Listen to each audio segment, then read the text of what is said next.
2 of our day so far. We had 80 people come out for the afternoon presentation. Today, obviously tonight, a lot less, but welcome to all those of you that are here. Now, because this is a special meeting of council, we just have a few little things to wrap up paper-wise, and then we'll have 2 presentations tonight, one from the Director of Planning, Barbara Weems, and then when she's done, we'll have Acting CAO and Treasurer, Teresa Quinlan, and then after those presentations, we will go into a Q&A. So, first of all, we get into this.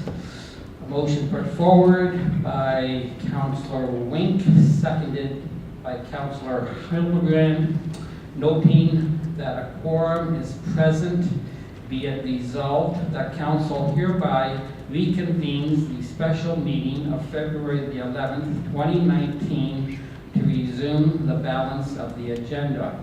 All those in favor? And all those opposed? And the motion passes.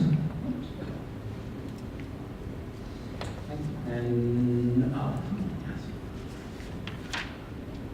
so the the purpose of this meeting, of course, is to discuss 1120 Hay Street. Like I say, here information from the Director of Planning about the planning process that brought us to this time we're at now. And then the Treasurer will make a report regarding the financial implications of selling versus not selling. So please be reminded that this is a council meeting and rules of decorum will apply. Questions will be open and directed to whoever you want to ask your question to. So, so just before we get into it, today's meeting went really well. Everyone respectful. When you do ask questions, we ask that the questions pertain to 1120 Haste. It's not a meeting to discuss East Fawn Hill or even the rest of the town budget, because we're just in the budgetary process now. So we're just, any questions on the budget, please keep it relating to 1120 Haste. Thank you. Barbara then? Okay, Barbara, you're up. Thank you. Thank you, Mr. Mayor, members of council, and the public. So any of you who were here now? Okay, great. Thank you. Sorry about that. Thank you, Mr. Mayor and council and members of the public. If you were here this afternoon, this will be the same presentation that was given this afternoon, so you will already be familiar with it. And for those that weren't here, welcome, and thank you for coming out.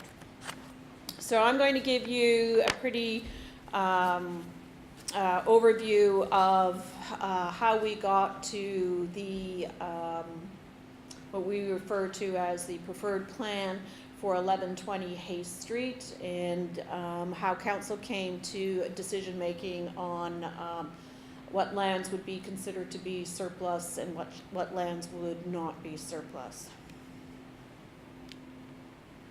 So I'm going to go back in time.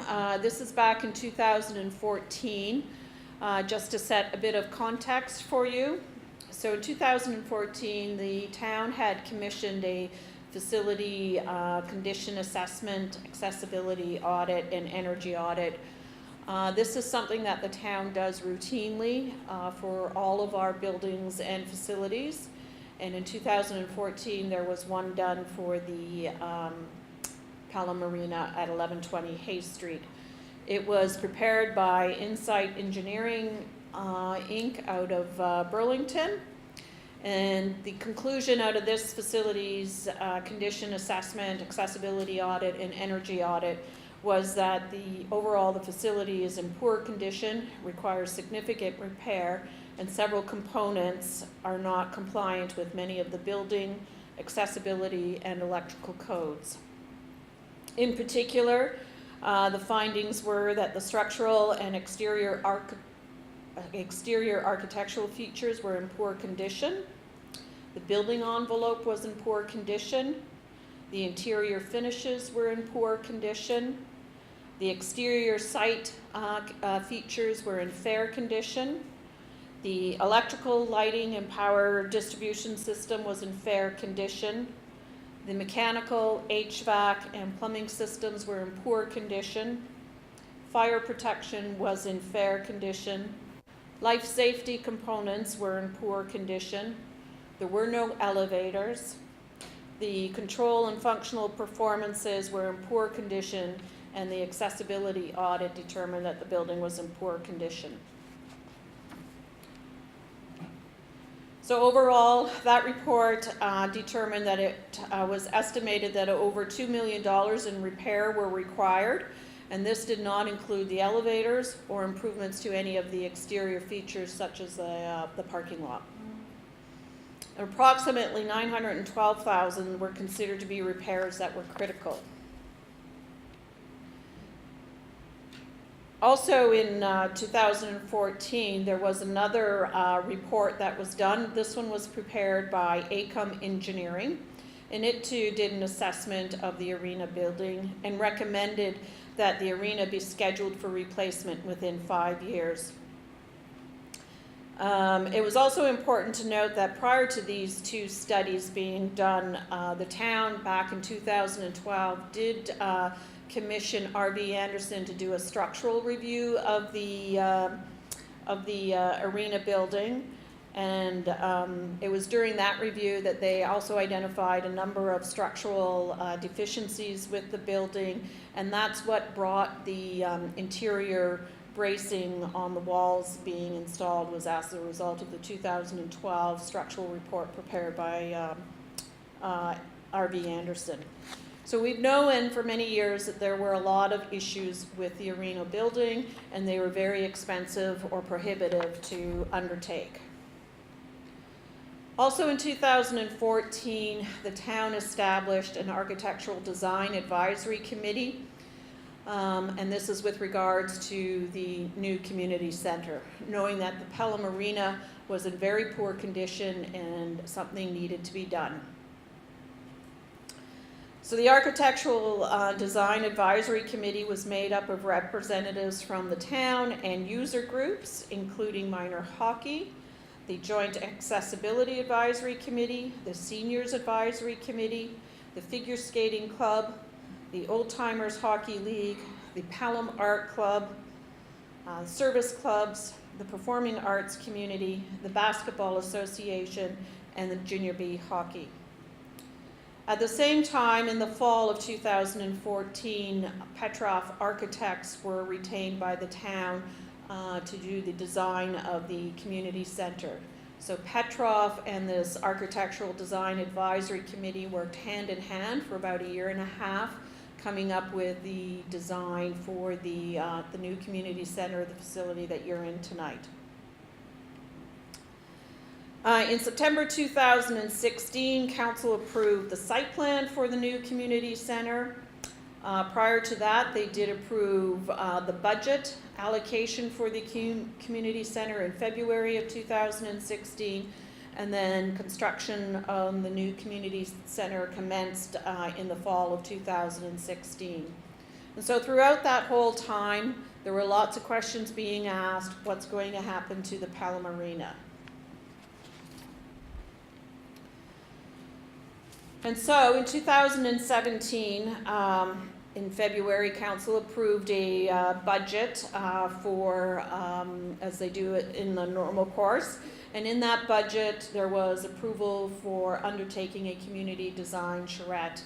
A capital budget of $20,000 was approved by Council in February of 2017. In April of 2017, knowing that there was budget approval, we then moved forward with terms of reference for a community design charrette, and that was also approved by Council. And the purpose of the community design charrette was to collaboratively engage the public in the process to develop a vision for the future of the Pelham Arena lands, including identifying how much of the Pelham Arena lands should remain in open space and for what use and where, and how much of the Pelham Arena lands could be redeveloped to alternative uses and what types and where. Council wanted to consider all ideas and wanted all ideas on the table. So after the approval of the terms of reference, a consultant was hired in May of 2017 to undertake that community design charrette. So the community design charrette took place in June. It was June 26th and 27th. It was over 2 days. And it consisted of one-on-one meetings with the consultant, 1 hour small group meetings, a workshop of the site, afternoon and evening workshops on the 26th, afternoon and evening design workshops on the 27th, meetings with the senior management team, and discussions with the Niagara Peninsula Conservation Authority staff. So the community design charrette notice was sent out to about 650 residents within that red area, in this area here.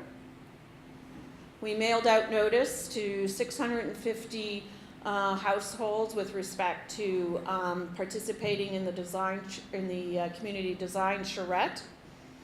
We also sent notice by email to 28 different community groups and organizations. The notice was posted on the town website and social media, and the notice was also published in the local paper. So during that design charrette, the consultants did meet with 20 people one-on-one. They did meet with representatives of the Pelham Paddle Tennis Club. Approximately 15 people participated in the afternoon workshop on the 26th, and then 16 people participated in the afternoon workshop on the 26th. 20 people participated in the evening workshop on the 26th, and then on the 27th we had 17 people in the afternoon workshop and 26 people in the evening workshop. And throughout this time, they also met with senior management team and again had discussions with the Niagara Peninsula Conservation Authority staff. So key themes from the first day that came out was keep as much green space as possible, provide for trail connections, the development must be consistent with the surrounding community, minimize impacts on existing residential uses, and build on and improve the existing parkland. So during the second day of the community charrette, there were design workshops that were held, and the public was invited to participate in those design workshops. And throughout those workshops, there were 12 different concepts that were developed. Those concepts included 3 that considered only single detached residential housing. 5 of the concepts provide for a mix of housing in terms of singles and townhouses. 2 of the concepts were just all townhouses, and 2 of the concepts were just apartment buildings.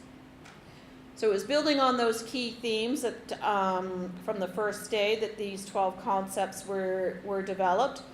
And the goal was to look at a variety of ideas and land uses to determine what worked and what does not work. So there are the 12 kind of concepts that were developed in the afternoon and evening workshops on the 26th. All of the concepts considered keeping the park in some form, and some of the concepts looked at what would happen if the park was relocated to a different area on the site. There were people in attendance, however, that did not want to see the arena building be demolished and or did not want to see any of the lands be developed for further uses. Those positions were acknowledged and were reported to council. Following the design workshop, the consultants compiled a document titled What We Heard, and this was in July of 2017. They produced this document that summarized the feedback received from the two-day community charrette, and that document was posted on the town website so that it was publicly accessible for all to read. And again, within that document, all the variety of ideas and concepts were presented. From the 12 concepts that were developed, the consultants took kind of the best of the 12 elements out of the best of the 12 and moved them into develop 5 explorations. So these were meant to test again the possibilities of future uses of the site. The 5 explorations, you can see them here. Again, all of these explorations maintained the parkland. 4 of the 5 explorations kept the parkland in the current location, and 1 had the parkland located in the center of the site. These explorations provide for a mix and range of land uses, and again, were presented to test the possibilities of what could be developed on this site. So these 5 explorations were also posted on the town's website, and there was a community online survey that was developed to get feedback on these 5 explorations. The online survey was held for about 3 weeks between August 1st and the 24th of 2016, and there were a series of questions that were posed for each of the explorations, and people were able to respond with "I love it," "It's okay," or "I don't like it." There were 120 responses to the survey received. Notice of the survey went out to everyone who signed in during the 2-day charrette and had provided us with their email addresses. So they were given notice that they could participate in the online survey. As well, notice was posted on the town website and through social media that there was this survey available. In addition to the survey, we also posted a series of frequently asked questions on the town's website as well, to answer and address questions that the public kept asking in many instances. So again, we were trying to share this information out to the community. So these are the survey results for the first exploration. And you can see that the items that are highlighted in orange in the columns indicate the highest number of responses that we got. So this first exploration looked at only single detached residential uses, and there were 84 people that liked that the public space was being maintained in the existing condition. 67 people commented that they liked that the platform tennis club was being maintained in its existing location. And the playground as well was being maintained in the existing condition. There was 82 respondents that commented about that one. The second exploration, this is the one that relocated the park to the center and provided for housing around the perimeter of the site and included a mix of singles and townhouses. And you can see pardon me, from the responses that the vast majority of people did not like this. And so that was certainly taken into consideration. Exploration number 3, again, you can see by the number of people who responded, again, they liked the location and the maintenance of the existing park. They liked, in this case, that the wooded area on the west side was being retained, and they liked that the playground was staying in the existing condition. And many of them felt that this was the most pleasing design. This one provided, again, for a mix of housing in terms of singles and townhouse development. The fourth exploration, again, the responses were that with the configuration of the townhouses and the front access driveways, there were 63 people that did not like that. And then again, we had every majority of people commenting favorably with respect to the location of where the park was, the location and retention of the wooded area, and the location of the playground. And this concept, I believe, was entirely with townhouse development. The fifth exploration took a look at, well, what if we put an apartment building essentially in the site where the arena building currently is located, and tested that one. And again, you know, there was 83 people that said they did not like this. Majority of people, again, commented favorably about the location of the park, the retention of the woodland, and the location of the playground being kept.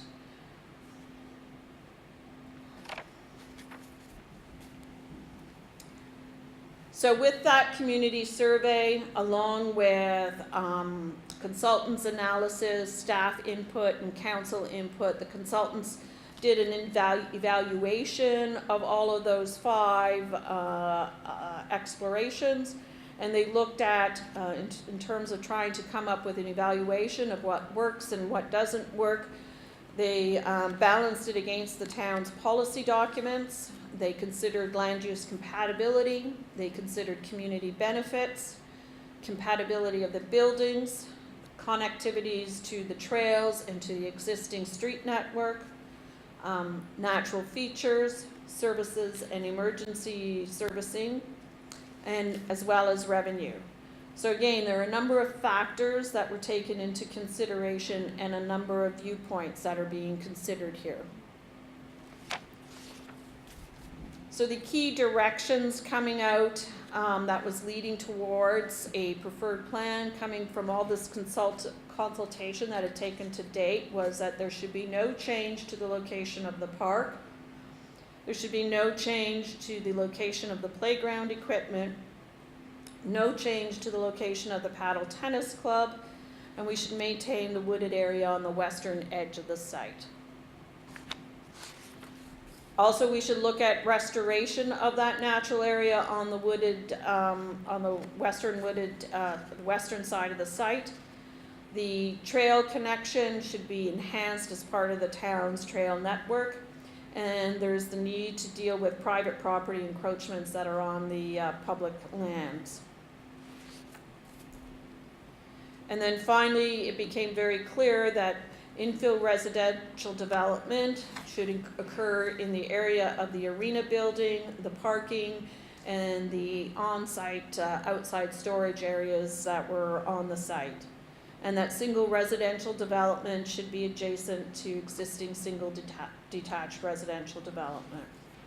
So those are kind of what was emerging from all of that consultation that then led to the development of this preferred plan. So we took the elements that people liked the most and incorporated them into a plan. And you can see that this is an iterative process, and it's not one viewpoint that drove the process, but many viewpoints and many considerations, including the facility assessment reports, the public feedback, the input from agencies, input from staff, and the consultants' input. And this preferred plan considers a road access off of Hayes Street, townhouses that front and face the park with a rear laneway access, and then residential backing backing onto the existing residential, single detached residential on Welland Road. So again, all of this then led to presenting this information back to the public. There were 2 workshop sessions that were held on September 13th, 2017, one in the afternoon and one in the evening. These workshop sessions were held at Fire Station 1. And the consultants reported back to the community the results of the online survey, and they presented the preferred plan, and then they received input from the community on that preferred plan. Notice of this workshop was again emailed to everyone who provided the town with their email address when they signed in for the design charrette back in June. It was also published in the local paper. There was also a press release about it, and the notice was also posted on the town website and through social media.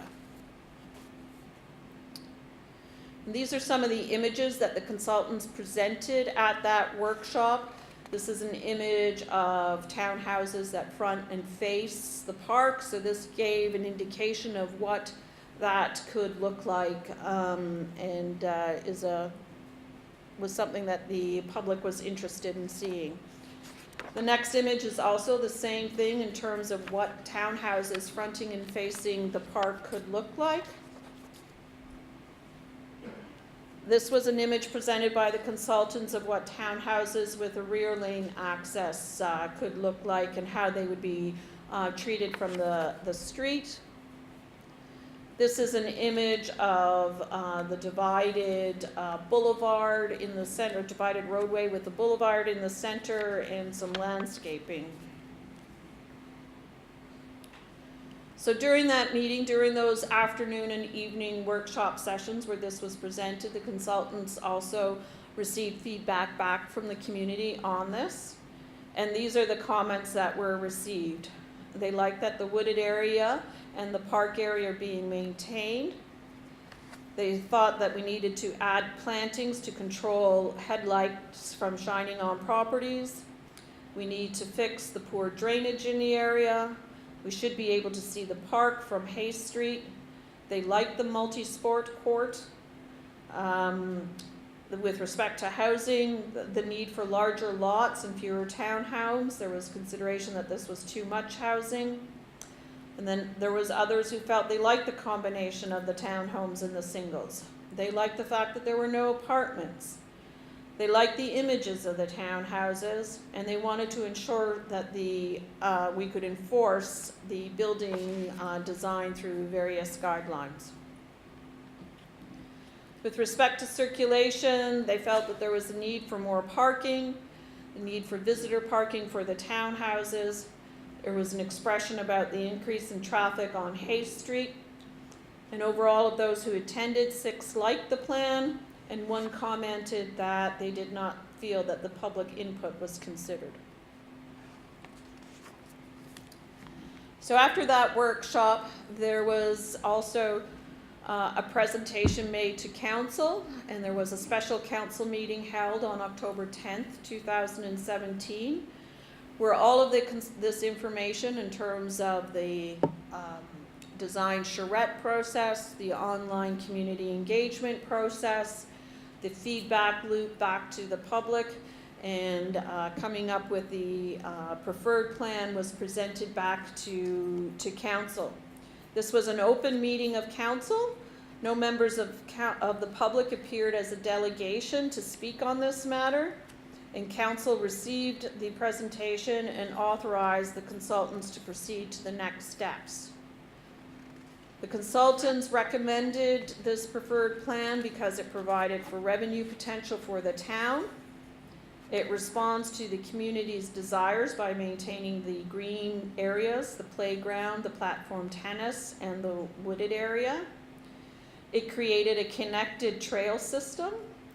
It provided for 2 points of entrance onto the site. It created a positive frontage to the park in terms of, and therefore providing for increased safety through overlook.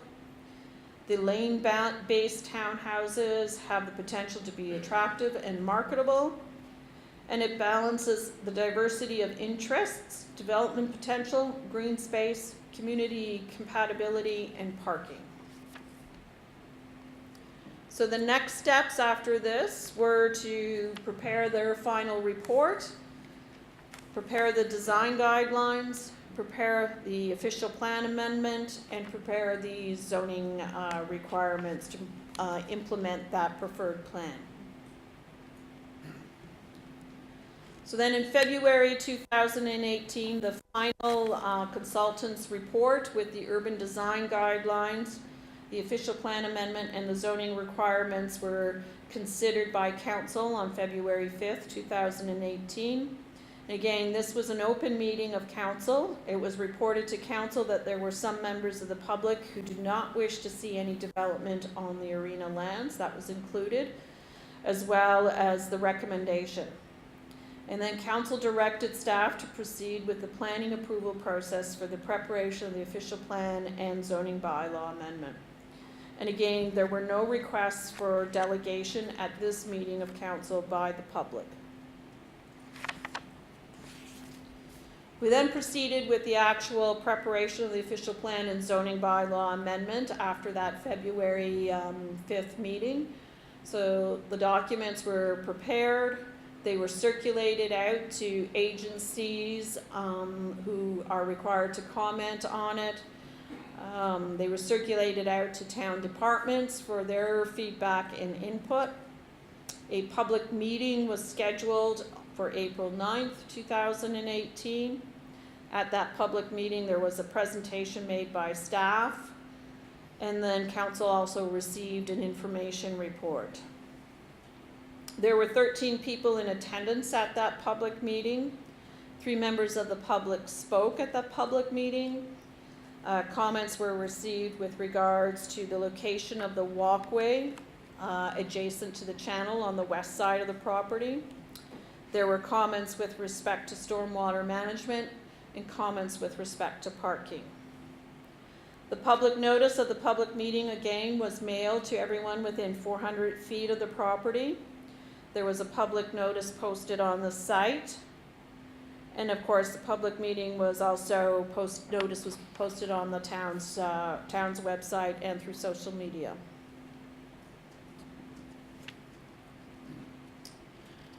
So the next step then was the preparation of a recommendation report. This report was considered on June 4th by Committee of Whole.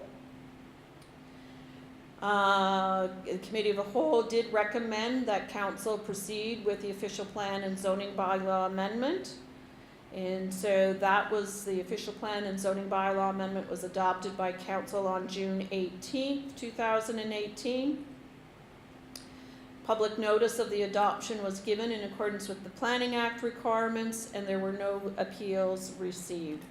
The last day of appeal was on June 9th, 2018. And again, the June 4th and June 18th meetings were open meetings to the public. On June 18th, council also approved a bylaw which declared part of the lands of 1120 Hay Street as surplus. And so they only declared the area bounded in red as surplus. The area where the park is, the area where the woodland is, was not declared surplus. Essentially, it's the area that's occupied by the arena building, the parking area, and the multi-purpose court were declared surplus.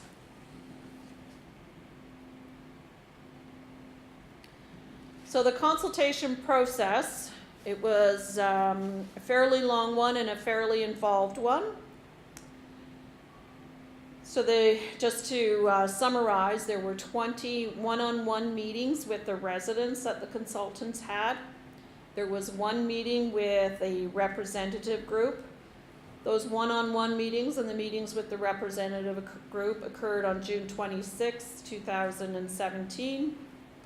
There were 7 public workshop sessions, both afternoon and evening sessions. 3 of them occurred on June 26, 2017, 2 occurred on June 27th, and then 2 more occurred on September 13th of 2017. There was a 3-week online engagement that took place between August 1st and August 24th. And then there was a public meeting, a formal public meeting under the Planning Act that was held on April 9th, 2018. With council, there were also a number of meetings, and in particular, there were 5 meetings where council considered specifically the proposed redevelopment of 1120 Hay Street. The first meeting occurred on October 10th, 2017, where the consultants gave a presentation to council, and it was at that point that they received direction to proceed to the next steps. Then there was their final report being presented to council on February 5th, 2018. On April 9th, there was a public meeting. And then on April 9th was also when they received an information report on the matter. And then June 4th, when it was committee of the whole, they received a recommendation report with regards to this matter. And then on June 18th, council adopted the official plan and zoning bylaw amendment and declared the lands, or part of the land, surplus. So the project started in April 2017, and it was completed in June of 2018. There were a number of meetings throughout the process that got the development, that led to the development of the preferred plan and declaring part of the land surplus. It was a consultative process, and it was an iterative process that took into consideration many viewpoints, including conflicting viewpoints, but it built on the positive feedback received on the various development concepts. Thank you.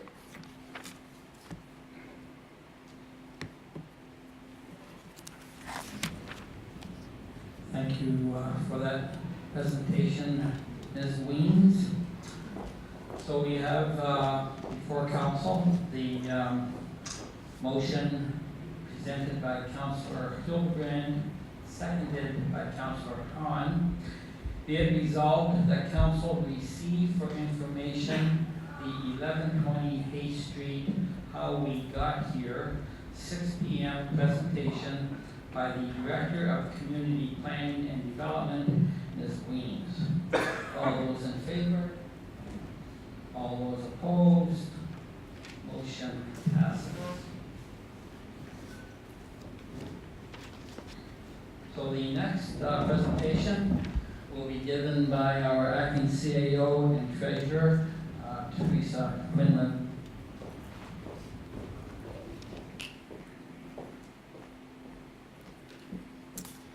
Thank you. Through you, Mr. Mayor, I'm here to present the Hay Street lands and financial update.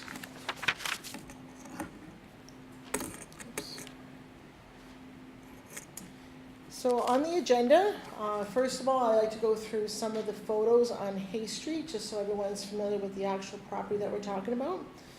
Second, I'll talk about the financial reasons why the town needs to sell the arena lands on Hay Street, to increase the cash balance, to avoid additional costs, to increase future revenues, and cash is required for capital projects.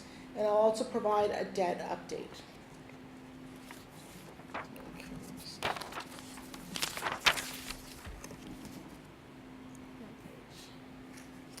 So the first one is just a photograph of the north and east elevation of the arena building. So this building, as was mentioned, is close to 50 years old, and you could see that the building and the site is at the end of its useful life.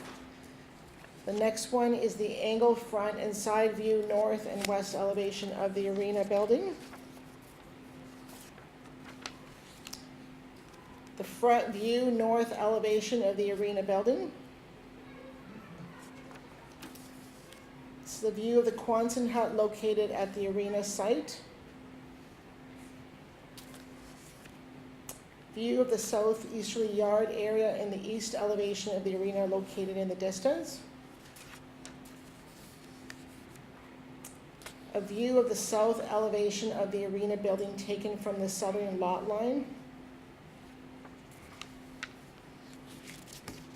A view of the entrance of the driveway off of Hay Street. So a view of the part of the frontage along Hay Street showing the tennis courts. A view of the lawn area east of the arena looking south.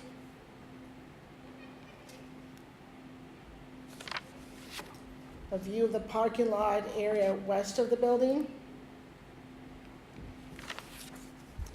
view of the parking lot area west side looking north, a view of the northern sector of the site looking east. So if you haven't been there a while, now you know what it looks like. View of the Hay Street looking south from the site, and view looking north from Hay Street to the north. So that's just, I just thought it was important to have just everyone understand the area that we're looking at and also what the building actually looks like right now.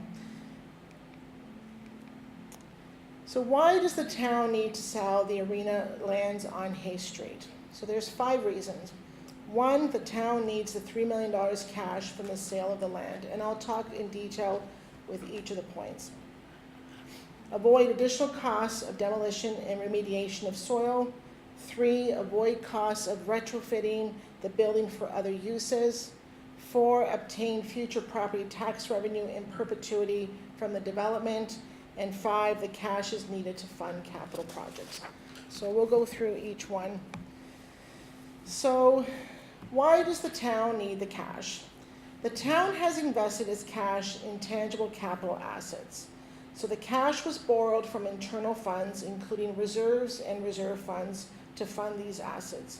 So as a consequence, the cash balance is a bank indebtedness, so an overdraft. The town has been in a bank indebtedness position since December 31st, 2010.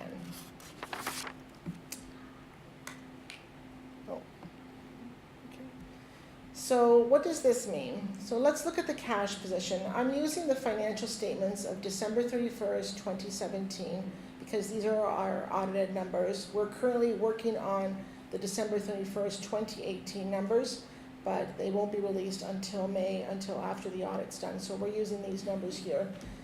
So if you look at the cash position, this is from the balance sheet, you'll see that the town had deposits and deferred revenue and obligatory reserves for a total of $4.4 million and reserves of almost $2 million. So in total, the town had $6.4 million and an overdraft net of 1.5. So if you add the two together, the town actually borrowed internally of over $8 million because the cash is not there for the reserves. So the future financing to be received, there's 2 areas where money will come back to the town to replenish this cash. And one is the issuance of long-term debt, and we'll go through the projects that actually were approved to be funded through a debenture issue, but right now the money has been spent, but the debt hasn't been taken out, so the cash has not come back to the town. And the other one is recovered from the developers. So once the development happens in East Fawn Hill, approximately $6.7 million the cash will come back to the town because the town upfronted certain costs. Okay, so as I mentioned, the town has invested basically to kickstart the East Fawn Hill development. And these funds were approved through issuance of debt, but the debt has not been taken out. And the other one is the developers, that the money will be recovered from the developers when the subdivisions start to be developed. Okay, let's get here. So there's a timing issue when the cash will be received from the developers since the town upfronted the development costs in East Fawn Hill. So once the development happens, these are the 4 areas where the cash will come. It'll come from the parkland, stormwater pond, and Summersides Road for a total of $6.7 million. And that will help to replenish the cash that's missing right now. The unissued approved debt. So these projects, when they were approved during the capital approval process with council, they were approved that debt was supposed to be issued to fund these projects. But right now, they were funded with the cash that the town had on hand, and that is borrowing against the reserves. So that is almost $4.8 million. So once this debt is issued, then that cash will come back to replenish the cash balance. So the current bank indebtedness at December 31st, 2018 is $1.4 million. So per the Municipal Act, the town can borrow up to 50% of the tax levy from January 1st to September 30th in any fiscal year. After that, it can only borrow up to 25% to December 31st, which is our fiscal year end. This is to help with the timing of the cash flows when the taxes are collected and expenditures are incurred. So we currently have a bylaw at the town where the maximum line of credit that we can borrow is $7 million to September 30th and $4.5 million to December 31st. It actually is lower than the allowable amount of 50% and 25%. So as of December 31st, we can't exceed $4.5 million of a bank overdraft. And as I mentioned in the first line, we were at 1.4. So there's no requirement under the Municipal Act or town policy for the town to maintain a cash or liquid assets equal to the balance of deposits and non-obligatory deferred revenue reserves. The deferred revenue obligatory reserve funds are required to be supported by a cash balance. If the town is permitted to borrow against these funds as long as interest is allocated, and the town is allocating interest to these reserves. In 2019, one of the goals for the town is to develop reserve and reserve fund policies.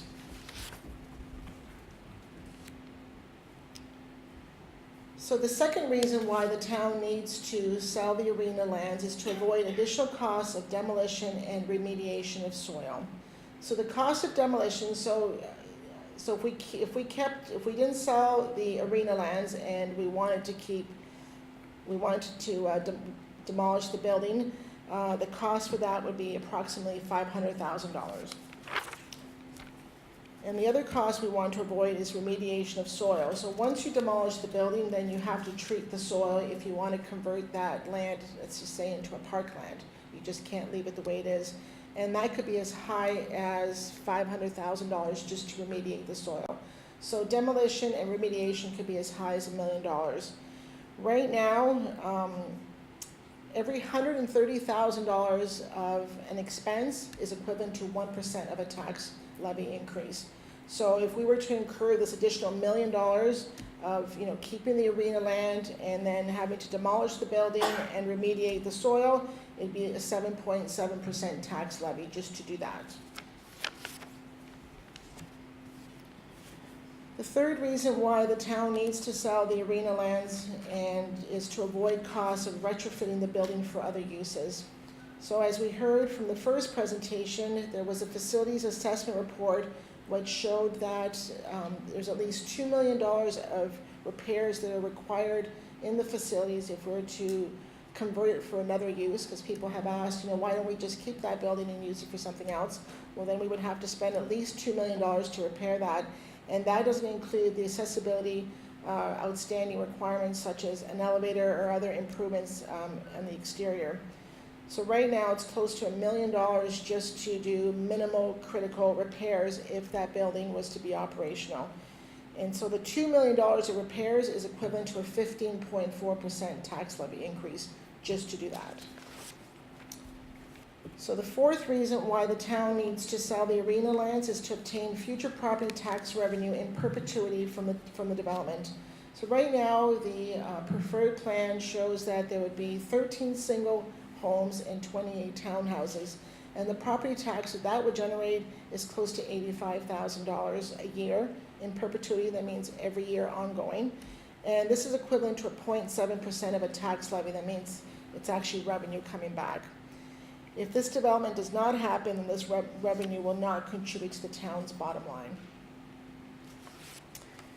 So the fifth reason why we need to sell the arena lands is the cash is needed to fund capital projects. So I just put the list here. There's a few pages of this. So if you go on the website and you want to see what the projects are, they're listed there. Oops. And what this is, these are projects that have been approved and have been started prior to 2019. So they're capital projects that are not finished and they're ongoing. So the total for that is $2.6 million. So there's $2.6 million of projects that are ongoing that we need to complete, and this, the $3 million of the arena sale will help to finish financing these projects. As I mentioned earlier, that the reserves and the reserve funds do not have the cash to fund these capital projects, and therefore this cash is required for that.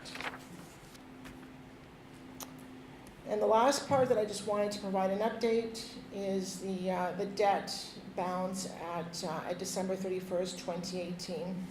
So we have a list of projects here. These were all debentures that were taken out in the various years, and the total long-term debt is just a little bit over $30 million. And then there's also a construction bridge loan. The construction bridge loan is $13.5 million. That money was taken out in the interim to help finance the completion of the Meridian Community Center while we're in the process of selling the East Fawn Hill lands. So part of the funding plan of the community center was that $12 million of land would be sold to help with part of the $36 million funding of this building. The reason why it's 13.5, why it's higher than $12 million, is that part of that pertains to the pledges. So we have $3.2 million of pledges, but we've actually received right now to date just a little bit, about $800,000. So there's a timing issue of when the money is coming in. So we're also looking at, we might have to take a portion of that and actually issue a debenture and pay it off with the pledges that are coming over multiple years. So this is a diagram of how is the debt being funded, and if you look at it in the green, 31% of the debt will be funded from the surplus land sales of in East Fawn Hill, 29% will be funded from the tax levy, and 40% from development charges and parkland dedication.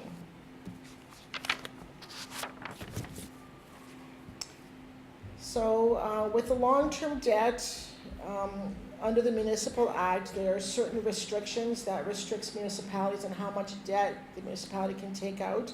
And every year when we file our financial statements, we also have to file what's called a financial information return to the ministry. And this is where they calculate an annual repayment limit. This is calculated as 25% of the town's operating revenues less charges is the maximum amount of the debt level the town could take.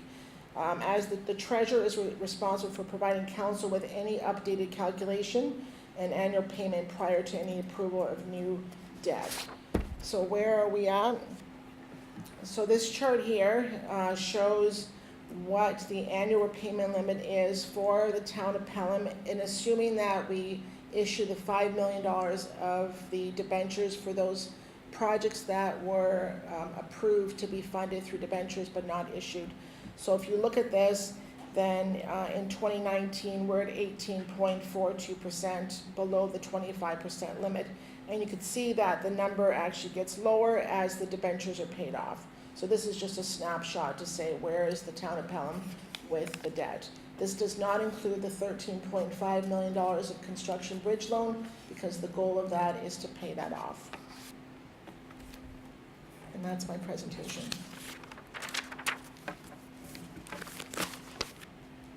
Thank you, Ms. Quinlan. So we'll get this out of the way first before we go to the Q&A.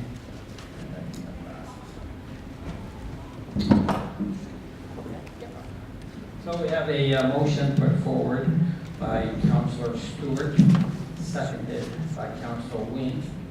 Be it resolved that council receive for information the Arena Lands presentation, February 11th, 2019, 6 p.m. presentation by the Treasurer, Director of Corporate Services, acting CAO to Bruce Quinlan.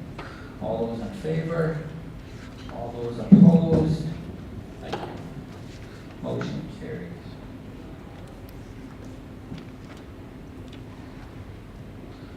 So now, we will go to the question and answer part of the program.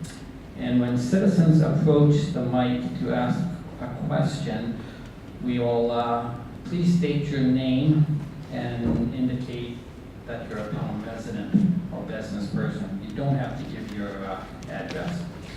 And the mic is going to be handed, it's going to be carried from each person by the fire chief, Bob Lindberner. So now put you forward to questions, and Bob has the mic. Just raise your hand if you have a question, and Bob will come to you. Thank you. Good evening, my name is Debbie Demisio and I'm a resident of Pelham. I live within the red area.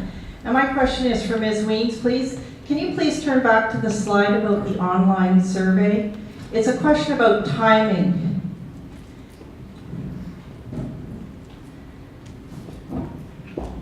Having participated in the workshops, they were held in 2017, and the online survey, I just want to make a point of clarification, happened after the development of the 5 explorations, so I believe it was in 2017, not 2016 as shown in the slide.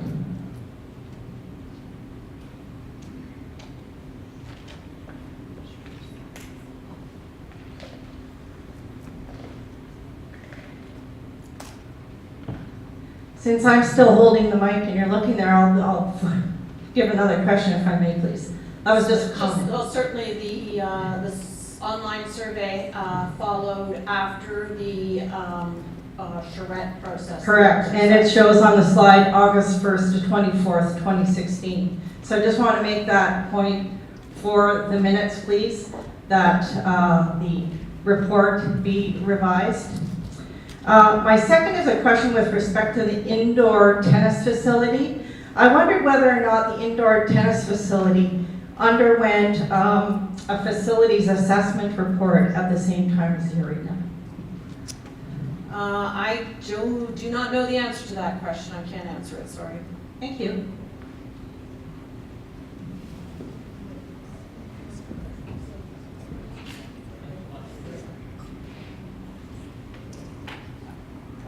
Next question? Oh, there we go.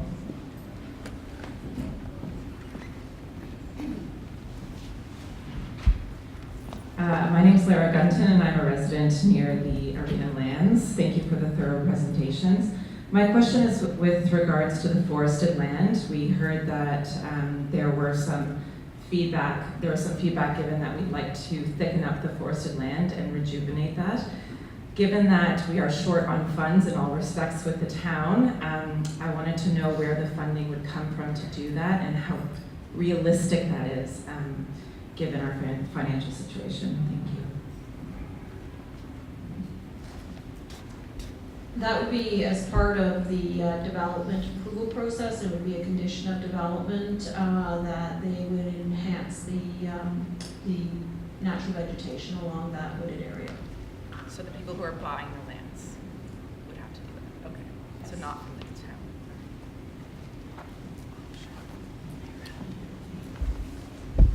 town. Andy Luciano, resident. Just kind of piggyback on what Lara asked. You mentioned with the sale of $3 million of that land, that 2.6 would be used to pay off other debt. Part of the thing that we were told was some of the sale of the land, I'm not sure what percentage, would be used to reinvest into the parkland there. So you're saying 2.6 would be put towards these other debts. So there's 400,000 remaining. So how much is that still in the works, or is that still a possibility that some of the funds from the sale will be put back, reinvested into the park to, could be used for the forested land or some of the park things for the kids? I know they talked about other items like reestablishing the tennis courts or a water park of some sort, a splash pad, so on and so forth. Thank you.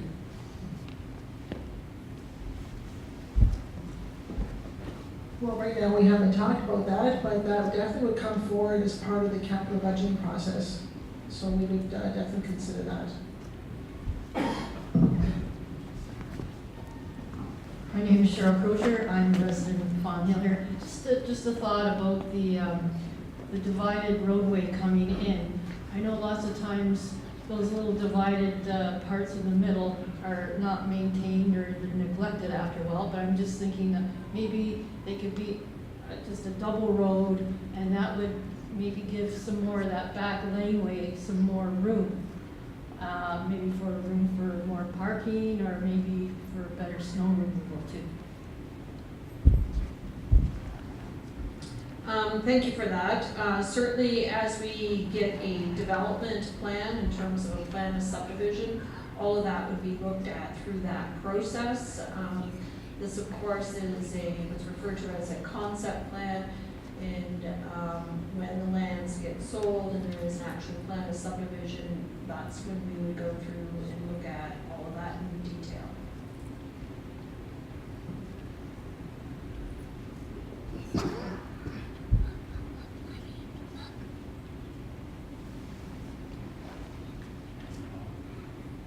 Hello, my name is David Horton, and I'm a resident of North Pelham.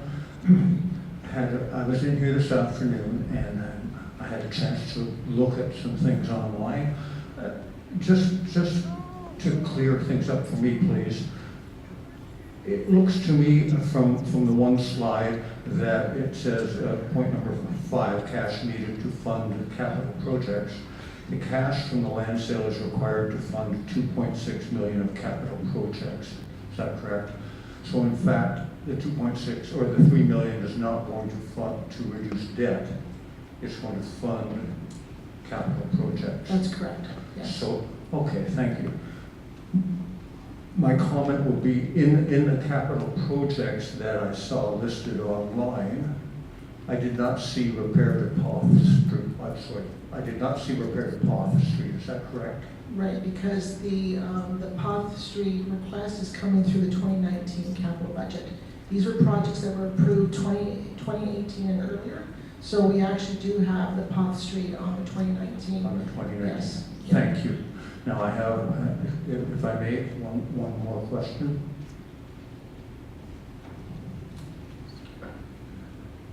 This relates to the chart of debt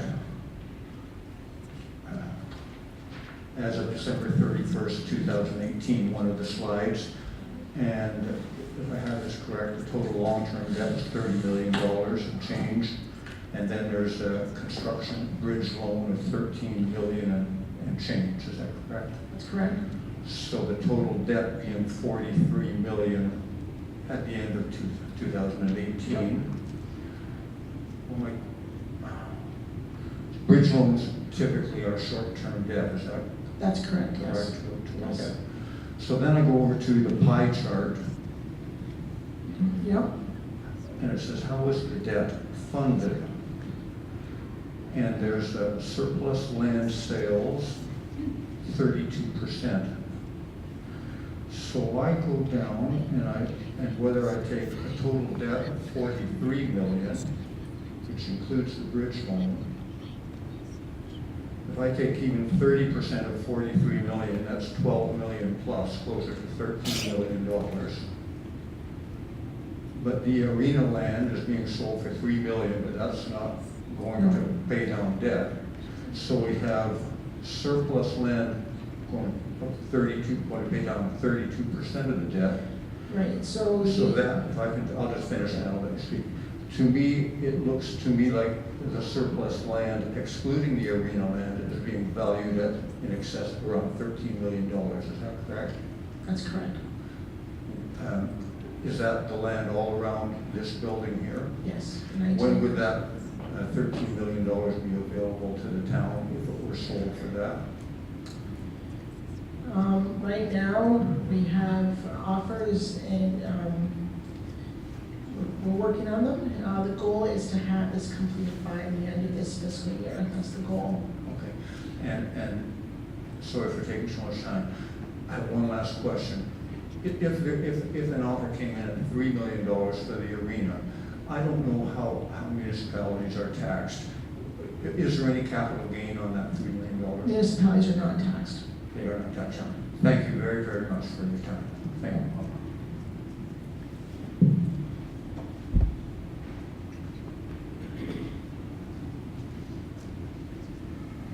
Good evening, I'm Bernie Law from Font Hill. I just have a short question. Going back to the finance sheet, Teresa, you had $43 million of debt, and I looked at the assets, and I think it had the Meridian listed at $12 million. Is that correct? Yes, that's correct, because the funding model for the Meridian Community Center, the $36 million, there was $12 million that was a debenture. There was $12 million taken out that's to be funded through development charges. You don't see the development charge on here. This is just the portion that's being paid for from the tax levy. And then the 13.5 pertains to the land sales. So basically, will that eventually be added to our total debt? So the 43 million now could eventually be higher? When you, no? No. So actually the 43, once we sell the land, approximately $12 million, it'll bring that number down. I understood this arena was to cost somewhere in the area of 36 million, That's correct, and that's what it came in, a little bit under, yes. but on your record, you're showing 12 million. Because the other $12 million of debt is being funded from development charges. Okay.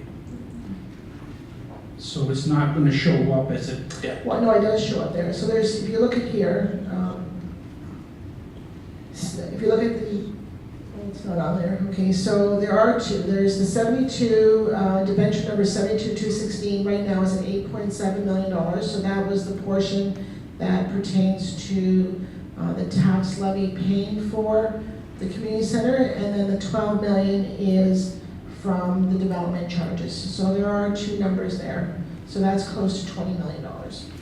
Okay, so that 20 million could actually be added to the 43 million? It's part of it. It's part of it. Because you're saying that we haven't collected the money from the developers yet. It's in accounts receivable, or we're hoping to get it? Yeah, it's some of it is set up as a receivable, and we will get it once the land is developed. So once the building permits are taken out, then we will start to collect some of that money. So I guess the major question, how many millions of dollars do we have sitting in accounts receivable? I don't have that in front of me. Okay, so basically, from my experience, I would say if it's not a current account receivable, then it's a debt. No, it's still receivable because someone owes us money. So we're waiting to collect from somebody else, so it's accounts receivable. Well, So I owe you. So if it's a debt, then we owe someone else money. But a receivable is someone, will be collecting money from the developers, so it's a receivable. Okay, so truly our 43 million should be our total obligated debt. Right now, it's our debt because it's either a long-term debt or it's a short-term debt, so it's debt. So we borrowed this money and we have to pay it back, so that's a debt. Okay, thank you. Okay, you're welcome.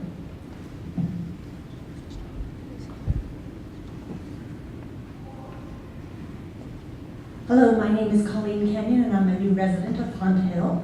I'm curious, when you are considering who to sell the land to, can you take into consideration developers who will provide affordable housing? That is for the next generation to be able to buy.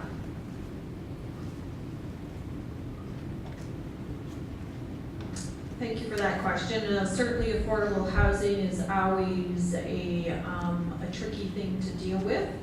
Affordable housing, unless you have some type of provider of that affordable housing, it's typically only affordable to the first-time home buyer, and then it gets resold at market. And so here in the region of Niagara, it's the Regional Niagara Housing Corporation that is the housing provider for affordable housing. That's not to say that we couldn't ask for some of the houses to be below market, but it will be up to the developer to provide that. And again, it's usually only typically to the first home buyer.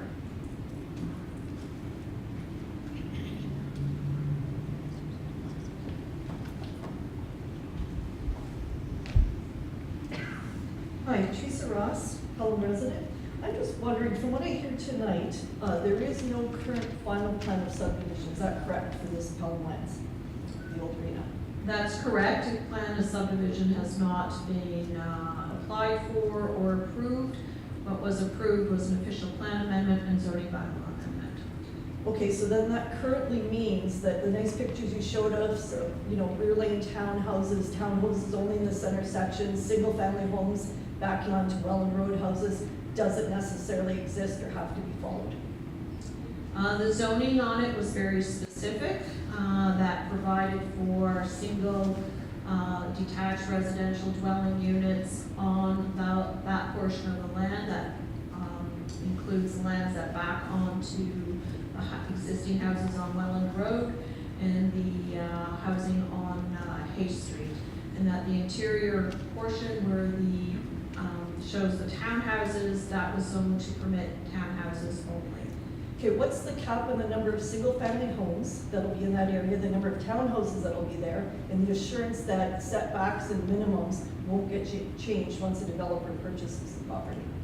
So that the zoning does provide for that, and if a developer wants to change it, they would have to apply to amend the zoning bylaw to ask for those changes, and those changes would require approval from council if it's a significant amendment.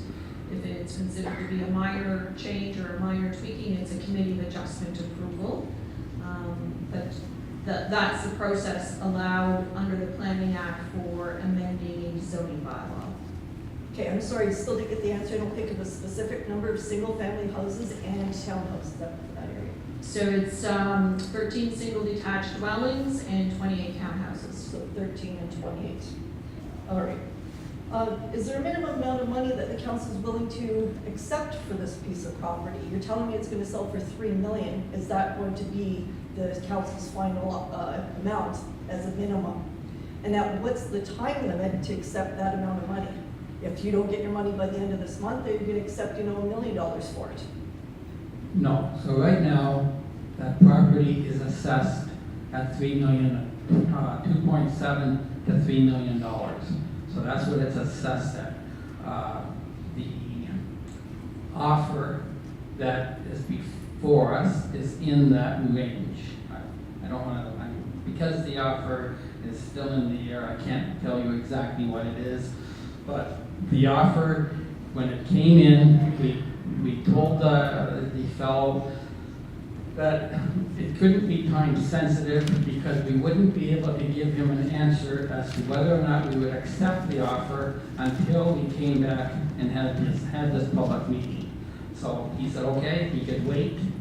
As soon as we find out what the majority of people want us to do with that property, whether people want to take a 8 or 9% tax hike to keep this property, and just that 8 or 9% would just be to keep this property. That's not any of the other hikes that may come up over the budget. That's just for this property. That when we find out which way the majority of the people want to go, then we'll go back and see the fellow with the offer. Okay, I guess I'm lost now. How are you going to ask the majority of the people what they want? You can either, our emails are listed in the voice.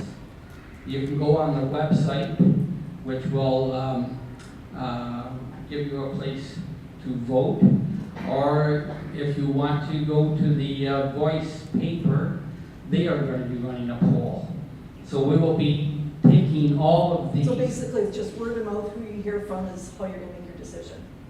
Well. You're not, I'm just saying, you're not holding a referendum and asking people to vote on this. No, we're not gonna hold a referendum. No. Thank you. So I guess the minimum then, you're saying right now is the minimum amount you're willing to accept is 2.7 million? Yeah, that's probably in the ballpark as in the, I can't, because this is all up in the air, I'm not supposed to say that. Okay, I guess my point being, if you're so desperate for money, I don't want anybody to be undercutting you and offering you $2 million No. because you're that desperate. That isn't Okay, gonna you're in a happen. hurry, just like the lands out here, bought, sold, Yeah. whatever, I No. can't keep track of it. That isn't gonna happen. We're right, Okay. the offers are right within the assessed value of the Okay. property. I'm just saying, I don't wanna see No, it sold that's for a fine. ridiculous fire sale amount because all of a sudden you're neither- desperate. And it wouldn't be, I guarantee you that. Okay, and I guess the last part is I just want to make sure that you're not, any agreement you're writing up, you're making sure the developer is paying for any remediation of the soil. Generally, once you admit to knowing about it, it's your responsibility to clean it up. Okay, I just want to make sure if something is, hidden, found later, that the town is not responsible for that, because that, like you said, Yeah, is so a part of significant this, amount. part of the sale agreement is that whoever purchases the land purchases as is, the arena, the actual building, and the land. It's the developer's responsibility. All right, okay, thank you. Thank you. Hi, my name's Tara. I'm actually from Pelham as well, Fenwick. Just kind of piggyback on Teresa's question there for the Director of Community and Development Services. Why did the last council decide to lay policies on these lands? What was the benefit? What was the benefit of changing the zoning before you sell? Council wanted a development plan or a concept that they knew what could be developed on the land. It provides a degree of certainty for anybody who's wanting to provide an offering on those lands in terms of what it could be redeveloped for. Also, if it was zoned and designated, that would affect the appraisal value for the land and would increase the appraisal value and therefore potentially higher resale value. Okay, thank you, that makes sense. I'm going to piggyback then on Teresa's question there too. If a developer came in and they didn't like that plan, as Teresa mentioned, and they wanted to amend the plan, they'd only have to apply for a rezoning and an official plan amendment. So realistically, anybody who wanted to maybe build an apartment complex could apply to council to do so. We, of course, cannot refuse anybody from making an application. Should they wish to, they could apply for that. But as we heard through the community consultation, there was very strong opposition to an apartment building. I would assume that there will continue to be that strong opposition to an apartment building on this site. And again, a developer, we have provided zoning on it for very specific uses, so there is that certainty to the developer. Okay, so what I'm hearing is that it is a possibility that the particular plan that has been laid on the lands isn't necessarily what would get built. Because the developer could come in front of council asking for an amendment. Council might say no, but it still could be appealed. Is that correct? My understanding is that the lands are being sold in the current as-is condition, and they're being sold with a commitment that the developer will do this plan. Okay, so but still not 100% that that's exactly what would get built. Just for point of clarity. I cannot give you 100% guarantee. I don't know what the purchase and sale agreement will ultimately say. Yeah, because It's not- policies can be changed afterwards. And the purchase and sale agreement has not been finalized. Right, but even after the purchase and sale agreement, whoever owns the lands can apply to council. Is that correct? That's correct. Okay. Now my second question is, and the picture's not up online, the garages, the rear garages, are they 1 story or 2 stories? There is an opportunity for the rear, the end unit garages to be 2 stories. Okay. Now I'm sure there's policies in place that would restrict the short and long-term rental of those. Do those policies exist even under the condominium umbrella? So in other words, can those accessory buildings be an Airbnb? Certainly, that's not the intent. The zoning is for a townhouse unit and a single detached dwelling. And as you know, we are charged with developing policies and regulations with respect to Airbnb, and those will be coming forward, and any development would be subject to that as well, and any existing development is as well. Okay, so the possibility is there before the policies. Okay, that answers my question. Thank you. The next one is for the treasurer. Just a quick question. You mentioned that there is $84,300 in tax revenue. Is that the municipal portion, or is that the entire? That's only the town's portion. That's only the town's portion. Yes. Okay, no, that's great. My last question is, if the lands were to remain, what is the dollar value per household? Do we know that it would cost if we were to keep the lands undeveloped? I know there's a percentage for $130,000 for the debt. Do we have like an actual dollar value per household? To keep the land and just to keep the building as it is? No, just don't touch, leave the building there? No, I Because think. eventually the building would have to come down. Right, and there's substantial costs included in that. I'm just trying to get an idea of the development versus retaining Okay, the land. so it's about a 7.7% tax increase, and what did we say? I think we said that 10% tax increase for the average household is about $144 a year. Okay, so every household would have to pay $144 a year About to retain. 120. Okay, Just for this only. And there's other. right. budget Now I'm increases. just talking about these lands. Okay, thank you so much. Sorry, just to piggyback on Teresa's comments and Mayor's response. Sorry, just to clarify, are you willing then, if you get the feeling from the general public that they don't want development, that you're willing to take that for sale sign down? Is that correct? If we get, that's why we're having this meeting. But I'm talking the majority of people. I'm not talking if we get 30%.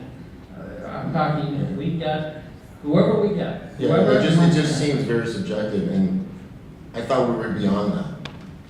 It's not beyond that. We have not accepted a deal. No, not accepted a deal. The fact that we're selling it. I don't get it. Because you said you're willing to take the sign down. I said if people in Pelham were willing to take that much of a tax hike, we could take the sign down. I just thought we were beyond that point. No, we're not. Well, I just figure Yeah. once you put the for sale sign up, yes. this is So what here's the explanation. this is what we've decided. Let's move. But here's the explanation on that. We had a solid buyer back in December, okay, and that buyer, for whatever reason, backed out. Is that when the sold sign went? I saw Yes, the sold. Okay. that's right.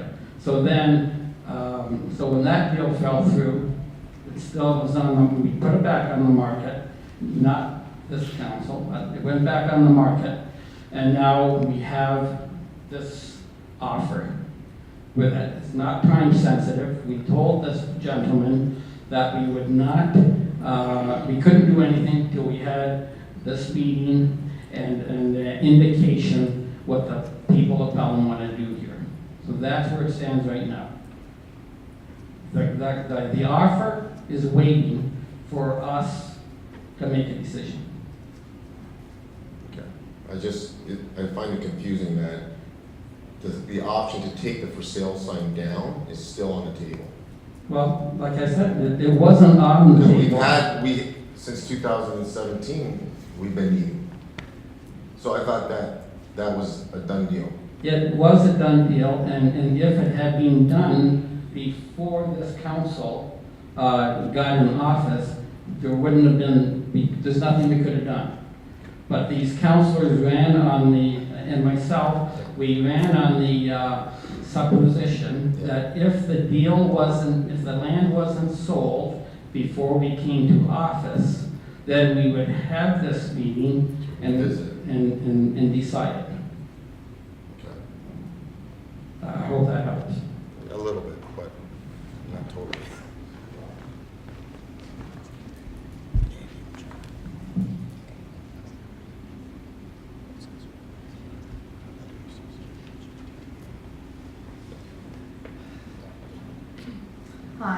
I'm Sarah Duffin. I live right across the street. I don't necessarily believe that development has to be a bad thing. I understand that everyone's under a pinch for cash and things like that. But within the town of Pelham, there are job titles and departments for community planning, for cultural integrity, for things like that. And it seems that you're in a really good position with the fact that you own the land right now to have sort of control over that. So are there any sort of architectural guidelines, special setbacks, community initiatives, any incentive like that regulating this? And if so, why not?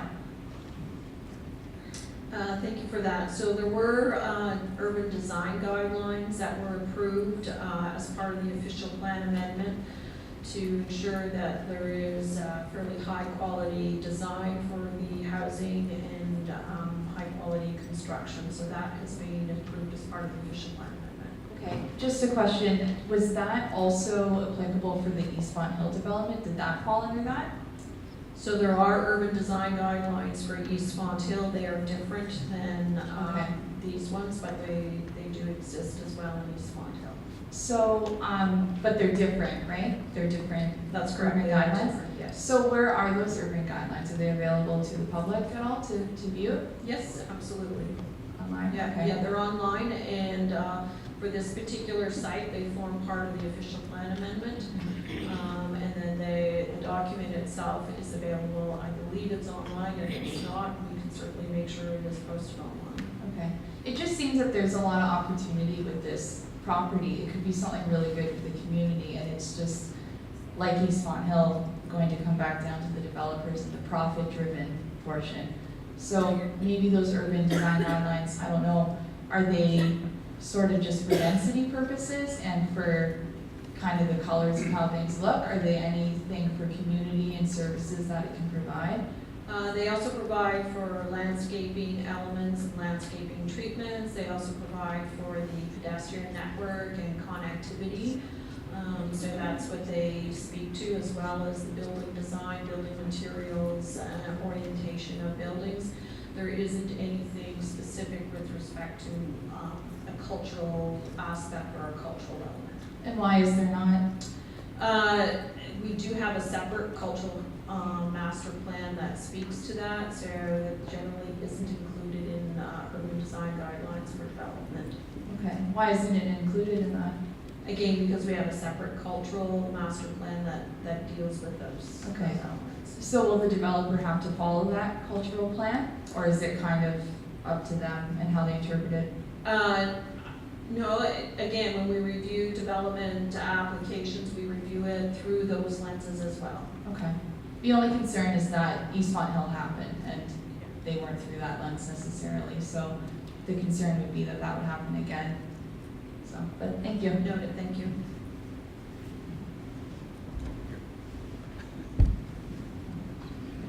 I'm Alan Morgan, the town of Pelham. This question for Teresa. You've laid out two alternative uses for the Hay Street site, and you've priced them out for the as 1 year tax levy increases, which are kind of big, 7%, 15%. When we were presented by the previous council, this arena project, it was told it was going to cost us $50 a year. Could you express the cost of these two alternatives in that kind of scenario, using the $50 as a benchmark?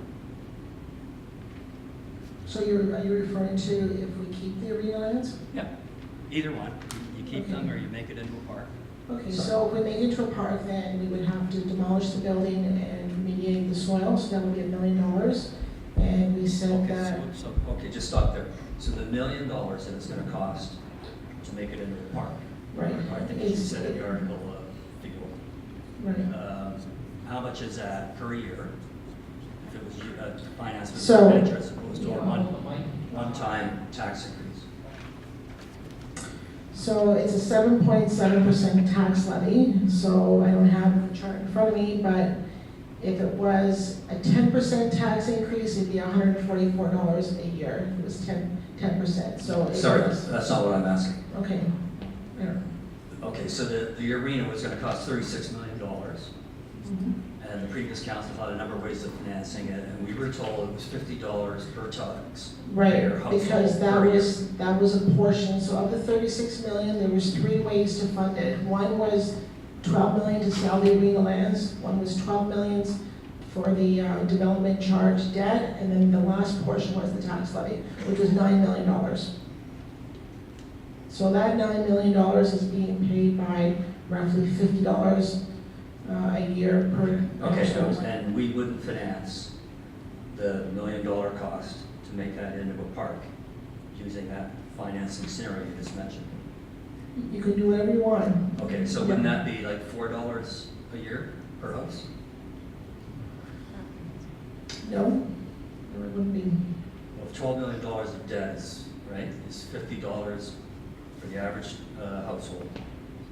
So what's $1 million? Yeah. Isn't that $4? Yeah, but I'll just, no, the $9 million in that calculation, of the $50 a year, I don't have those numbers in front of me, but right now, all I'm looking at here, I'm just saying that every $130,000 equals a 1% Yeah, no, tax I know increase. what you're Yeah. saying here, but that's financing it, just paying it off in 1 year. Right. Okay, so a lot of the So, things we so do I in this can't- town, we don't fund them. Yeah, I just think right now, we just don't want to take on any more debt. That's the whole thing here too. But we do have room to take on debt. Right, but I also have $4.8 billion of approved but unissued debt that if I had to do that, I'd do that first to replenish the cash, as opposed to taking on more debt, another $1 million. Okay, so there's a lot of things we wouldn't do if we were to use this type of financing, all paid for in 1 year. Right, and then it costs $1 million, it's gonna be a 7% increase. So it just Yeah. seems to be an alarmist way to kind of present the cost of the park. Well, it's not, because those are costs that you would incur at one time. I'm just saying, we're trying to minimize any more debt. So as the treasurer, I don't want to take on any more debt. Okay, fine.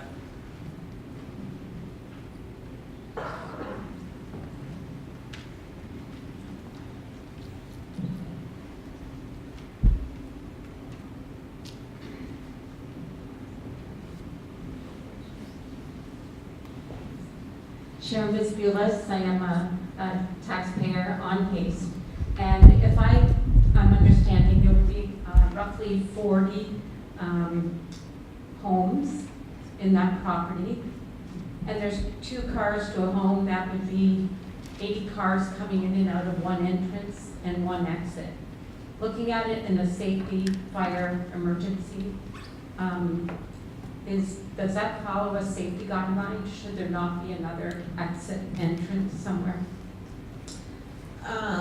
Yeah, so that is one of the reasons why there is a divided entrance, is to meet some of the code requirements for that. The fire services has reviewed the concept plan, and they are certainly in agreement with it, and it complies with both fire code and building code requirements for emergency services. Okay, one more question. Does the town own the paddle tennis? The town does own the building that the paddle tennis club has, and it's on town lands. Okay, so we should know what kind of condition that building is in. And I walk back past it quite frequently, and it really doesn't look like it's in good condition. Just a question. Thank you. Eileen Champagne, I'm a resident in Fonthill. And I got to tell you, Mr. Junkin, I am delighted to hear that the possibility of not selling that property is still on the table. I've never seen anything in the presentations, nor heard anything ahead of this that said, A, do you want to sell, and B, do you not? We never had that. We never really had that. We've looked at all what people voted on is, yes, I love it, no, I don't, I hate it. Okay, same as what happened with the library in Fenwick. So I'm hoping that there is a way that you give us a chance to use our voices in that area. Also, you talk about the green space. that was a soccer field up to a couple of years ago. With the town expanding the way it is, you're eliminating a soccer field because it doesn't sound to me like that's going to be a soccer field anymore. It's going to be a green space for people to play in. Has there been any provisions? Because I know we could have saved some land over here at this arena, but it's all sold. We can't even get parking there. So that, to me, has been a really big problem. And the third thing is, I was a resident on Hayes for 35 years and went through the resculpturing of that street. A lot of the houses flooded. There's quicksand at the bottom of that hill. We sat with a huge generator working for over a year to pump that water out so they could actually finish that development. So I don't know whether that's even been discussed. So I'm hoping if you're selling that property, you're not assuming the responsibility for the development of it. And again, I'd like to hope that you're not selling that property. Thank you, sir. With regards to the soccer fields, the current soccer fields do not meet current standards for playing for soccer, and so they're not actually used for games. There are teams that do practice on it. The town does have a recreation master plan, and in that master plan, it identifies where the soccer pitches are to be, and they're in the Harold Black Park, which is not too far from this site, as well as the Centennial Park in Fenwick. So that's where the soccer pitches are. It's anticipated that the soccer fields here in this location, because they don't meet the league standards, that they will eventually be decommissioned, and it'll just be, it'll probably just be an open playing field. With respect to quicksand and water issues and things like that, certainly as part of the subdivision approval process, the developer will be required to undertake certain studies, including geotechnical studies and so forth, so that it will be part of his responsibility and his due diligence in terms of going forward with development plans. But that's a requirement at that stage for the development. And maybe if I can just ask Director of Recreation, Vicki, can you enlighten us as to, do we have a surplus of soccer fields, or are we at our limit, or what is the story? So maybe she can use the option. Thank you. And with regard to the soccer fields, there's been plans over the years through the master plan that we would eventually need to expand our soccer field space. So years ago, the council at the time purchased additional lands at Centennial Park, and we've expanded our soccer fields there. We now have 2 full-size soccer fields, and we still have room for another additional soccer field when the need arises. Also, our Pelham Youth Soccer Association, they make use of the Board of Education fields, and I don't know how many people have gone by Yale Crosley, but now we have our first turfed field in the town, which that is huge for the Soccer Association, and they will make use of it through the Board of Education. So we are well supplied with soccer fields for a long time. We also have the soccer field at Harold Black Park. Thank you, Ms. Van Dalen. Hi, my name is Rosemary Dugan, and the arena's been my neighbor for 34 years. I do have a concern regarding the flooding in that, because when the sidewalks were done, it was my house that was flooded to the tune of thousands of dollars. Secondly, if I had an evaluation done on my home now, with the wide open space, it makes it appealing to the eye, no house right next door to you. And then when you dump 3 houses right beside me, and the value of my house decreases, who picks up that loss? Is that my loss because you built directly by my area. Also, I believe the multi-purpose pad, because I live there, I know it's used very often, and if you eliminate that, where are you going to put that?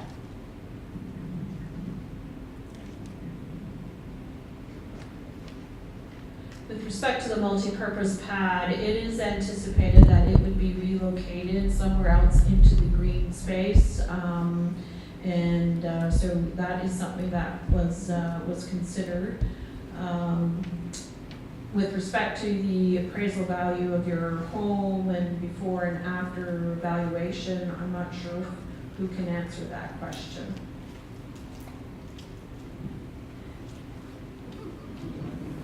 No one here. Sorry. Okay. Oh, question or whatever. Sorry. Was that a get back to me? It's a quick question. Debbie Demisio, resident of Pelham. It's an idea for revenue. Working on the idea that we could pay for keeping the parkland over time. I understand that the indoor tennis facility is on town property and is owned by the town. From my participation in the workshops, I also understand that the club pays only $1 per year for the use of that tennis facility. And it was recommended at the workshops that the town really look at optimizing the revenue and that the club should pay fair market value for the lease of that space. So please consider offsetting the cost of maintaining the park, maintaining the property by increasing the revenue from the indoor tennis club, and with all due respect to the indoor tennis club participants who might be here tonight. Thank you. Yes, we have that building, we have a few other buildings that we will be looking at the leases, because you're right, the participants appear to be having, appear to have a pretty good deal, and we will be going over them again and possibly be doing them. Thank you. Heather, I have just another question now about the amounts of money that have come up. If you're telling me it's going to cost $144 per residence per year to maintain that $1 million remediation, why is it that you told us it was only going to cost us $50 per residence for a $30 million facility? That doesn't make sense to me. So either my taxes should be going up $4,320 a year to match that, or the true cost is $1.66. So the $50 a year is a venture over 30 years, so that's for 30 years. The 144 that I mentioned is a one-time increase, so it's the So the same thing though, if you it's did the $144 over 30 years, then it would be $1.60 per household.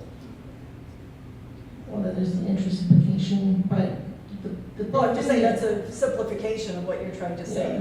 Yeah, the issue here is you know, how much more debt does this town want? I mean, I'm just the messenger. No, and I'm just trying to clarify the actual numbers, that's all. Yeah, So I don't want it's not $144 per year for 30 years. It's No, a one-time it's a one-time, Or if yes, you're making the yes. same comparison to the arena, it's Yes. $1.66 a year.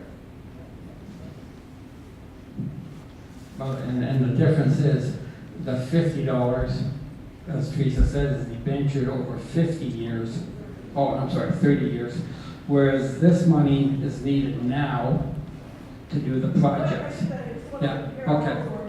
Okay, I just wanted to clarify that. Thank you. How would you talk? Okay. So, oh, I'm sorry. Anyone on council have a question? I had a lot this afternoon, but they did get answered, I think.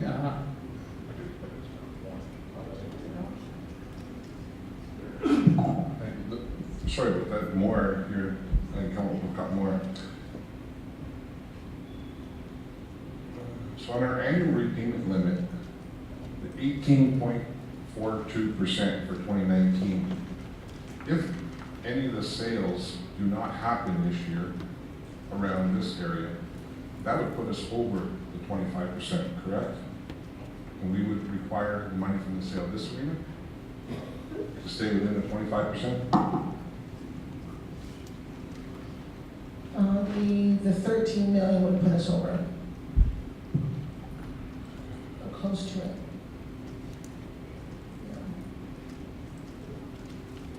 The goal is, and the interest is there for us to at least receive a large portion of that $12 million. The interest is there, and the offers are there.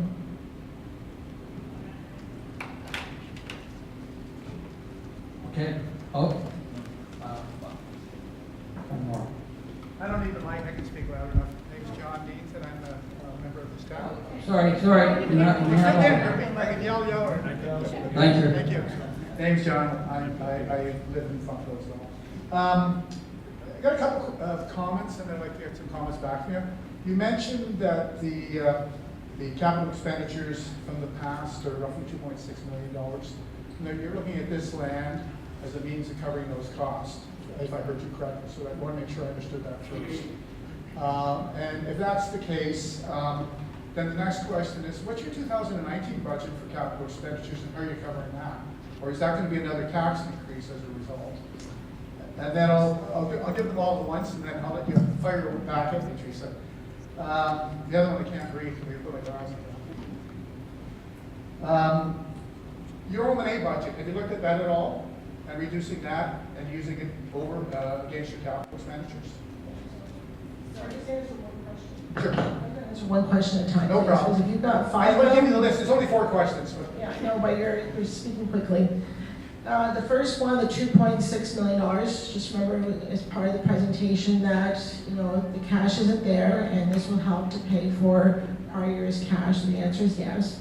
With regards to the 2019 budget that we're working on right now, there's $3.2 million as part of the capital budget, which is funded through the operating budget. That's how we're going to fund those, and that's the same level as 2018, so that won't be an increase. And in terms of your O&A budget, have you looked at that in any ways of cutting that? What budget's that, O&A? Well, O&A is salaries and everything Oh, else. you mean the operating budget? Operating budget. So the operating budget? Has anybody looked at the operating budget and the need to do any trimming there? Well, of course we're looking at the operating budget. I would hope And is there any need to do any trimming? We're working on it, Okay. that's all I can tell you.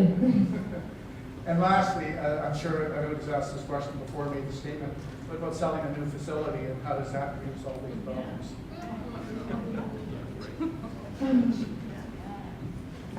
Had to put it in.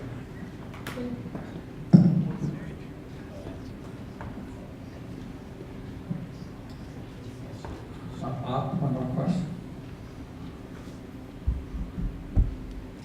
I'm Frank King, I'm a resident of Pelham. I feel that you've inherited a big problem from the previous council, and I really sympathise with you. I sympathise with the people who live in Haste also. But I wonder why we presented with a Hobson's choice. We either sell this land or we get a 10% tax increase. This is simple, that's what you're telling us all night. We get a 10% tax increase, or we sell this land, and the people in Haste are very unhappy. Is this the Hobson's choice that we're being presented with, and are the rest of the taxpayers of Pelham aware that if they don't sell this land over the dispute by the people who live there, that everybody's got a 10% tax increase? Is there no alternative being considered? Thank you. Well, I guess if you want, we can take the debt on, or if you want, we can get up here and give you guys a fairy tale. But I don't think anybody wants that. We've had enough of that business. So we're giving you the reality here, and that's the reality.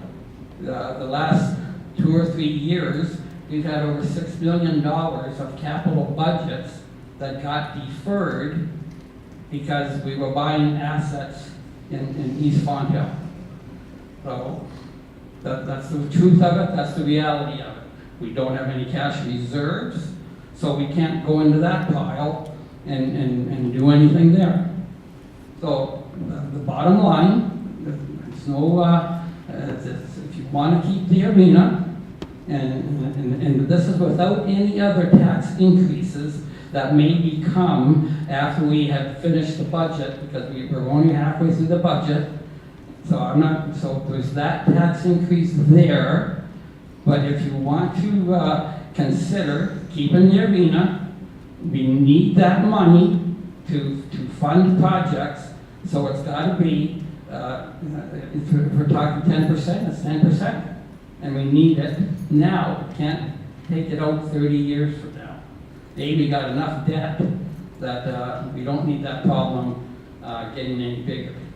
So I'd like to be able to tell you that there's another alternative, but there isn't.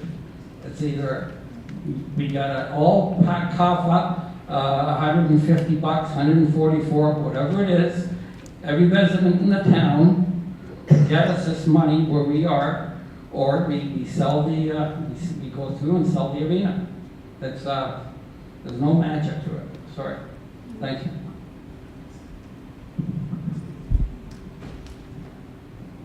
Thanks, Bob. My name's Frank Adamson. I'm a business owner and a property owner in town, and I pay lots of taxes already, as do a lot of other people. I see a whole bunch of people in this room that are definitely on fixed income. I know that our taxes are going up no matter what this year, locally. I know the regional taxes are going up big time because of lack of spending for years. I know the police budget is going up big time this year. I imagine provincial taxes are going to be going up, federal taxes are going to be going up. If there's any opportunity whatsoever to come up with $3 million to help the situation that we're in, I think we're damn fools not to take advantage of that. And I live just off of Haste, so I'm very aware of the area and so on and so forth. But I think given the situation that we're in, council has little or no choice but to make this decision if we've got a buyer that's going to spend $2.7 to $3 million on this. And I don't care if it's 7% 1 year, or if you venture that out over 50 years or 30 years or whatever it may be, it's another increase in taxes, which I don't want to be paying. Thank you.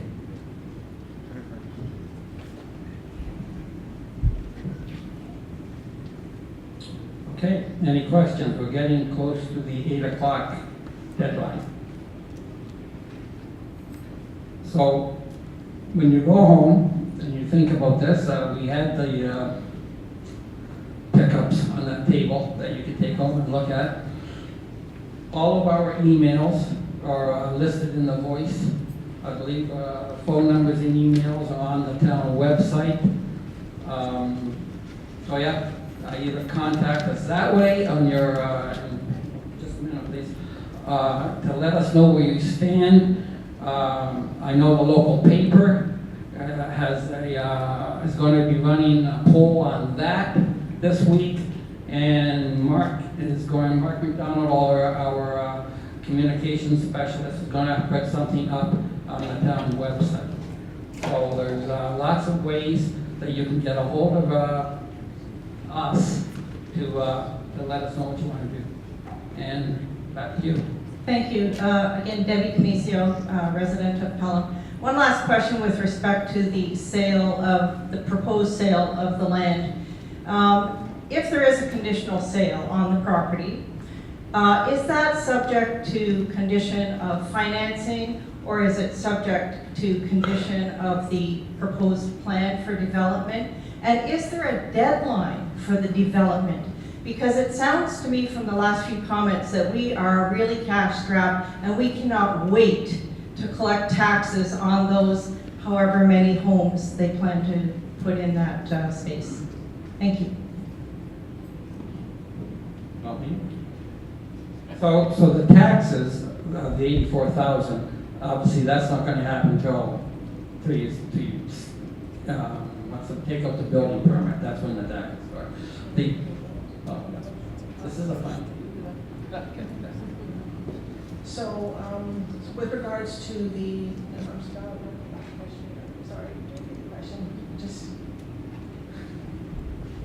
The question was with respect to the conditions of the sale of the property. Number one, is it conditional upon financing? Number 2, is it conditional upon an approved plan for development? And number 3, and I think most importantly, and the question I direct to you, Ms. Quinlan, is there a deadline for the development so that you can start collecting on those taxes? No, I think what's critical for us right now is just the actual sale of the land, the $3 million. The property taxes that come from the development won't come for another 3 or 4 years when the development is done. That's fine, but it's the critical part is the actual $3 million. Okay, thank you.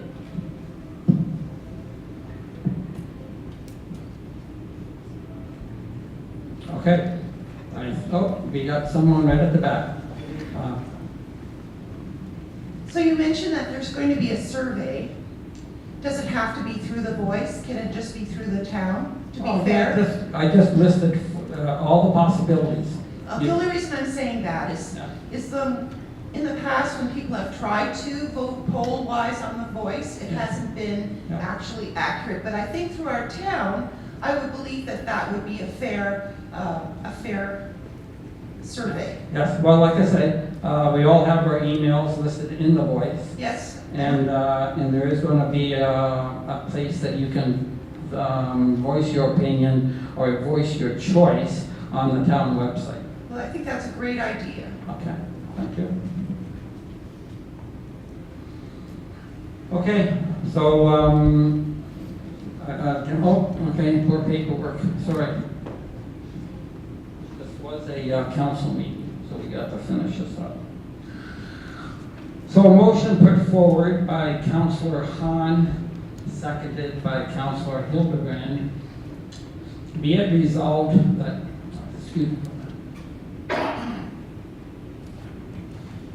Be it resolved that council receive the evening questions posed by the public relating to the property known municipally as 1120 Hay Street, and that the clerk be directed to maintain a record of the same. All those in favor? All those opposed? The motion passes.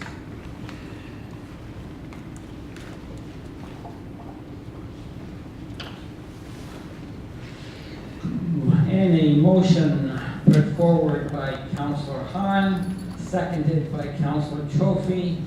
Be it resolved that the following bylaw be read a first, second, and third time and passed, being a bylaw number 4072, 2019, to adopt, ratify, and confirm the proceedings of council of the town of Pelham at a special meeting held on the 11th day of February 2019.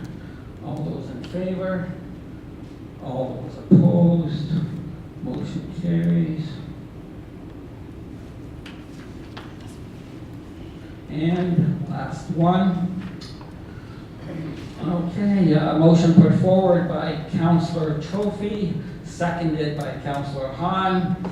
Be it resolved that this special meeting of council be adjourned until the next regular meeting scheduled for Tuesday, February 19th, 2019 at 6:30 p.m. All those in favor and all those opposed, motion carries. This meeting is over. Thank you.